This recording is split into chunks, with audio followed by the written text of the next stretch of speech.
চায়ের বাগানে চলে আসলাম। দেখুন সম্পূর্ণ চায়ের বাগান। রাস্তা পারাপারেও খুব রিস্ক চায়ের বাগানে। এই রাস্তাতে লাল মাটিও আছে এখানে। কি একটা অবস্থা দেখেন, প্রাকৃতিক এক সৌন্দর্যের জায়গা চায়ের বাগান। সম্পূর্ণ চায়ের বাগানটি দেখেন।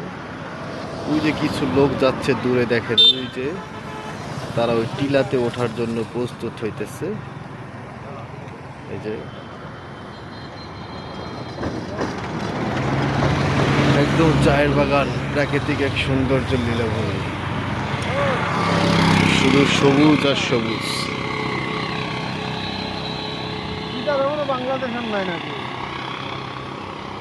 চারিদিক শুধু সবুজ আর সবুজ। কিছুদিন আগে বৃষ্টি হয়েছে, তাই এখানে চায়ের বাগানে সবুজটা আরো উজ্জ্বলতা এবং সবুজটা আরো বেশি হয়েছে। খুব ভালো এবং খুব সুন্দর দেখতে পাচ্ছেন আপনারা।